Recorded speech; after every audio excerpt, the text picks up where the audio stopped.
I knew I wanted to do something. I knew I wanted to be my own boss. When I look back now, I think it was somewhat between brave and crazy. Famous chef Ina Garten has amassed millions of followers because to her down-home cooking, magnetic personality, and delectable recipes. Beneath her outward kindness and positivity is a terrible history of loss and pain that shapes her present and future. The barefoot Contessa Ina Garten is an inspiration to many for her perseverance, strength, and ability to overcome adversity. This inquiry will search out her hidden side. Early life. Being the youngest of two children, Ina Rosenberg belonged to a Jewish household. Her grandparents were originally from Russia, although she was born in Brooklyn, New York. They were wed, Charles H. Rosenberg and Florence, who worked as nutritionists and otologists, respectively. The abuse Ina suffered at the hands of her father made for a tortured childhood. She describes her youth by saying, "He cared for me but wanted me to fit his expectations, ignoring my identity despite my personal struggles." In school and beyond, Rosenberg excelled in the sciences, and her passion for cooking reflected that. Her mother, an accomplished opera lover, forbade her from becoming a chef and instead pushed her to get a degree in education. Garten claimed that her father was more influential in shaping her personality than her mother, and she described him as having excellent people skills. Her parents had their doubts about her ambitions to be a chef, but they eventually warmed up to the idea. Ina met her future husband, Jeffrey Garten, when she was 15 years old, when she was visiting her brother at Dartmouth College. Her undergraduate degree is in economics from Syracuse University, and she earned her master's and doctorate in business administration from George Washington University. After being married in Stamford in 1968, Ina and Jeffrey moved to Fort Bragg, North Carolina, so she could follow her dream of becoming a chef and hostess while Jeffrey fought in the Vietnam War. She also got her pilot's license about this time. Ina fell head over heels for French cuisine on their 4-month camping trip around Europe that Jeffrey and she embarked on after he ended his service. She used these pictures as a foundation for her future business, which will focus on outdoor markets and organic produce. After returning to the U.S., Ina continued to study the French cooking techniques of Julia Child, Simone Beck, and Louisette Bertholle in order to perfect her French cuisine. After relocating to Washington, D.C. with her husband in 1972, she began hosting dinner parties on a weekly basis. While Jeffrey was obtaining his Ph.D. from Johns Hopkins School for Advanced International Studies and working at the State Department, Garten began her career at the Federal Power Commission. She went on to work for the White House at the OMB as a budget analyst. While she was vice president, she was responsible for developing the national nuclear energy budget and writing policy papers on nuclear centrifuges for Presidents Gerald Ford and Jimmy Carter. As she honed her skills in cooking and entertaining at the OM, she purchased Queen Anne-style residences on DuPont Circle in Kalorama. The profits from her earlier real estate endeavors funded her next business venture, the Barefoot Contessa, a boutique grocery shop. After stepping down from her position in the government in 1978, Garten established Barefoot Contessa, a 400-square-foot food store in West Hampton Beach, New York. Although she was enthusiastic about the opportunity, she finally concluded it did not align with her principles, and therefore was not the right choice for her. They had a traditional model marriage, which was difficult, but she found that by working on being more independent, both she and her husband were happy in their marriage. After buying the store, Ina relocated it to New York and would sometimes work 12 hours a day.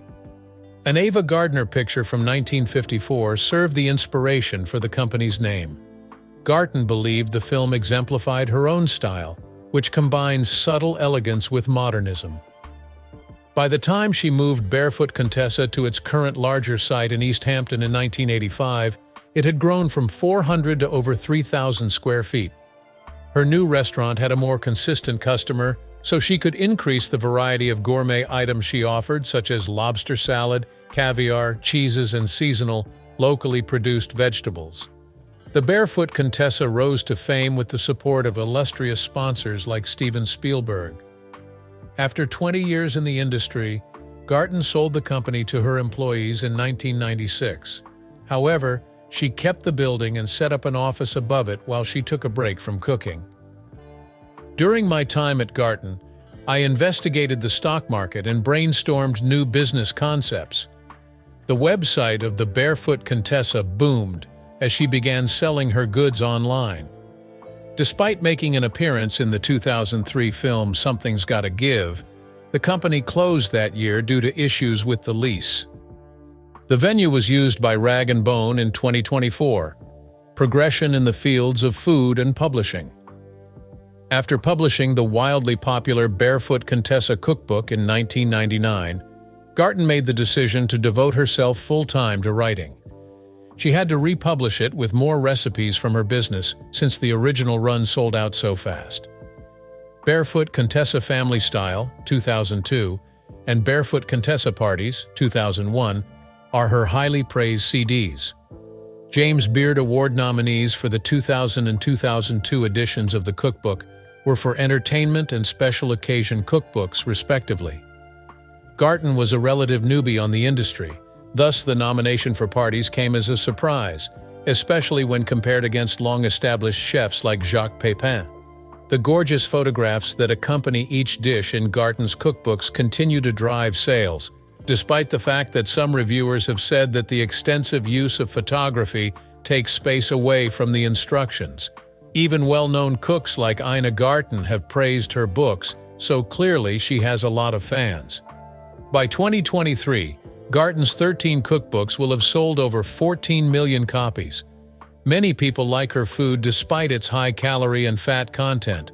In fact, she was dubbed the current queen of tastefully used butterfat in America by The New Yorker for this very reason. Even with all her accomplishments, Garten has been criticized.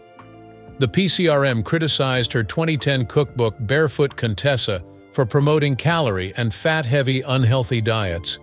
After naming it one of the 5 worst cookbooks of the year due to its dangerous contents, a debate erupted over whether the authors should be held responsible for promoting healthier eating habits. While this was going on, Eric Felton of the Wall Street Journal defended Garten, arguing that the meals in question transcend lentils and show how unhealthy eating can coexist with indulgence. The future of a TV career and its expansion. In 2002, Garten made her television debut on the Food Network, after the popularity of her books and events. They attempted to work together in 2000 with Martha Stewart's production company, but the arrangement couldn't work because to the large teams and rigid formats. She accepted a position with Pacific, a London-based firm renowned for Nigella Lawson, because of the relaxed atmosphere and smaller staff. In 2002, Barefoot Contessa had a great debut thanks to this. Garten, Jeffrey, and their friends were featured on the show, which was viewed by around 1 million people every episode. It boosted the Food Network's popularity and earned a nomination for an Outstanding Service Program Daytime Emmy in 2005. It wasn't until 2009 that Garten and his team finally won an Emmy for Best Culinary Show and Best Culinary Host after 2 rounds of nominations. She inked a 3-year deal with the Food Network after the success of Barefoot Contessa at Home, and she pledged to create 2 further volumes. Reportedly at the time, this was the most lucrative agreement ever struck by a cookbook author. Several people tried to get Garten to launch a magazine, furniture line, cookware line, or retail empire similar to Martha Stewart's, but she opted to keep things simple. While she was enjoying herself in 2022, Ina wrote a cookbook called Barefoot Contessa, Go-To Dinners. The book became a New York Times bestseller in 2023 after selling 800,000 copies. Famous people often stop by Garten's home on her show, Be My Guest, which runs on both the Food Network and Discovery. Barefoot Contessa Pantry, a line of pre-packaged meals created in collaboration with Stonewall Kitchen, was produced in 2006 by her and her business partner Frank Newald, marking her return to cooking. With this line, more people will have access to Garten's tasty, simple home-cooked dishes. The Barefoot Contessa Pantry captures the essence of a homey kitchen with its assortment of delectable treats, including mango chutney, lemon curd, maple oatmeal scones, and coconut cupcakes, making a difference and branching out. Garten had her own prosperous business in addition to penning several critically praised cookbooks, such as Barefoot in Paris. Her contributions to O, the Oprah magazine, where she shared tips on cooking, party planning, and hosting cookouts, further cemented her influence. By contributing to the widely read column Ask the Barefoot Contessa from 2007 till 2011, Garten established herself as a go-to expert on all things domestic and hospitality related. Garten launched a limited edition series of note cards and diaries to attract new fans and share her culinary philosophy. She had established a sense of community with her audience via her recipes and the joy she found in sharing them. These commodities reflected her belief in these values. In addition to her own culinary works, she has introduced a number of other writers, including Dishing with Style by Rory Travato and Tate's Bake Shop Cookbook by Kathleen King. By offering her expertise to other chefs, Garten demonstrated her intention to develop a system for preparing nutritious meals and to aid others in doing the same. Popular dishes and famous brands. One of the most well-known dishes by Garten is this lemon roast chicken with croutons from Best American Dishes, 2005 to 2006. The meal's simplicity and deliciousness made it a hit with both professional and amateur cooks. Another fan favorite from today's kitchen cookbook, the favorite recipes from the popular TV show. The Today Show is proof that she serves up modest yet tasty dishes. Her meteoric rise to fame began in 2010 when Google began featuring Garten's Thanksgiving recipes on its site. As a result, no one saw how she revolutionized modern cooking and holidays, the use of emerging media and collaborations. With the launch of her Facebook profile in June 2012, Garten made her digital media debut by sharing recipes and anecdotes. Because of the positive response, the account was able to acquire more than 100,000 followers in the span of only 3 weeks. In her meteoric rise, she displayed her mastery of social media's evolution in engaging with fans and foodies. In 2019, Garten and Cheryl Haft collaborated on a children's picture book called Goodnight Boobala, which showcases her renowned potato lotus meal. In unison, they demonstrated Garten's resolve to pass on the joy of cooking to future generations by ensuring the survival of her cherished recipes.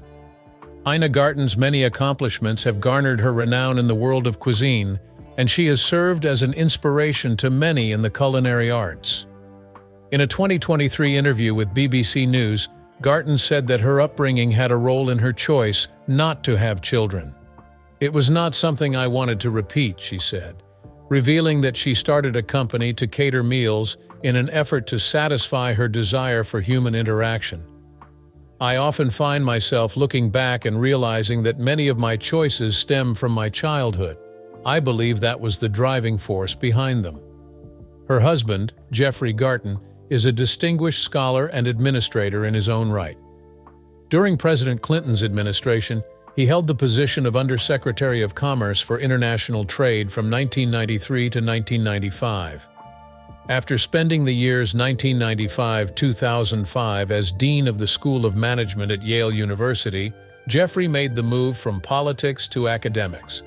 Aspiring corporate leaders' careers and management education both owe him a huge debt. Jeffrey takes time out of his day to appear on Ina's cooking reality show, where he offers advice and tastes the dishes that Ina makes. With their endearing connection and candid portrayal of their relationship, they have captured the hearts of viewers with their shared love of food and people. The Gartens travel often between their Manhattan and East Hampton residences, as well as an apartment in Paris, showcasing their interest for art, gastronomy, and innovation. They are a physically active family. Jeffrey, who is a Democrat, has donated to several candidates for office. Among them are former Presidents Obama, Bush Sr., Clinton, and Kerry. Ina is quite private about her political affiliation and seldom brings it up in public. "I don't think I could sway people's opinions," she said in a 2024 interview on Talks Regarding Politics. Ina does double duty as a chef and a member of East Hampton's Design Review Board, where she checks that new construction won't ruin the village's character or ruin its historic buildings. Her book, Be Ready When Luck Happens, is now being edited and will be published in October 2024, making it through tough times and realizing one's full potential. In the face of such horrific challenges, how did Garten muster the courage to prevail? When asked about her childhood, Ina Garten recalls her father as quite strict and demanding of compliance from everyone in the home. In contrast to the caring parenting approaches of today, Ina's father believed that parenting was not about being loved, which collided with her growing desire for independence. She relived the time she hid in her bedroom because she was afraid for her safety because of her fear of him. Although she meant well, Ina's mother had a hard time making friends and, in an attempt to limit her freedom of movement, forbade her from lending a hand in the kitchen. Ina had a solitary childhood due to her tendency to withdraw from others when she was younger. The fact that her dad apologized in his own special way helped them get back together. Mother never once acknowledged wrongdoing in her whole life. When she looked back, Ina saw that she was timid and frightened of becoming her parents' daughter. After meeting Jeffrey, who offered her unconditional love and encouragement, she was resolved to break free from her life of self-criticism. His positive attitude and unwavering support enabled Ina to pursue her aspirations, despite their geographical separation while Jeffrey was overseas. They were able to make the tough choice to forego having children and follow their dreams because of the strong relationship they had and the support they provided to one another. By always prioritizing Ina's needs before his own, Jeffrey fostered an environment of trust and collaboration. The successful culinary author Ina Garten recently discussed her brief separation from husband Jeffrey in an interview. As she reflected on her marriage in the 1970s, she remembered how challenging it had been to forge a partnership that went beyond the traditional roles of husband and wife.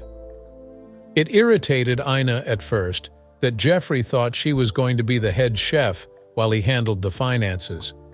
An astute move that ultimately benefited them both was her insistence on his attention in order to rectify the imbalance. While Jeffrey embarked on a 3-month international trip with the State Department, Ina returned to Washington following her first summer at the Barefoot Contessa Boutique. During their time apart, both partners could reflect on their roles in the relationship and their expectations for independence, which helped them reassess their priorities. Before they restructured their relationship as a partnership focused on cooperation and mutual respect rather than traditional standards, Jeffrey struggled to take long vacations as a spouse. Ina described her relationship with Jeffrey as tranquil, saying that he always supported her ambitions and provided a cooperative attitude to resolving conflicts. Because of this tactic, he was difficult to argue against. Jeffrey had earlier encouraged Ina to discover her life's mission, and this reminded her of a pivotal moment in their marriage. When he mentioned that Ina couldn't be happy until she had a plan, it finally clicked for her. She had married an outstanding man up until that moment, and that had been her primary goal. For the life-altering advice he gave Ina to go out on her own, Ina will be always grateful to Jeffrey. Achieve TV success. Ina said she never dreamed she would be a television star when questioned about her meteoric rise to stardom. Her point was that she failed to see why anybody would choose to observe her. The Food Network's inspirational figure, Eileen, trusted in Ina's abilities and urged her to join the show. For over a year, I kept refusing, thinking she misunderstood my reluctance. I had no interest in being on television, but after watching an Australian show that a friend recommended, I appreciated the production and realized I didn't need to be like Nigella Lawson. I just needed to be myself. Jennifer Garner's letter to Ina expressing her desire to be on the show was a difficult but ultimately rewarding moment for Ina. Later on, Ina came to the realization that it was the famous actress. Regardless, when they were both filming in Los Angeles, Ina reached out to Garner and collaborated with him on a piece. It just so happened that Jennifer invited Ina to host her 40th birthday party. With 40 women in sweatpants and ponytails, the party was casual and fun, and everyone felt at home. Jennifer Garner's comedic timing and playful allusions to barefoot Contessa in her own cooking videos were two reasons why Ina later came to adore having Garner on her show. The story of Ina Garten, who went from being a famous chef to a complete unknown, shows how hard work and determination can pay off. Julia Child's talent for uniting people through shared culinary experiences, her unfaltering dedication to her work, and her supportive partnership with Jeffrey have helped her become an iconic figure in modern cuisine, despite her many personal and professional challenges. Her journey is an inspiration, since it is a narrative of not giving up, being creative, and the life-changing power of following one's aspirations.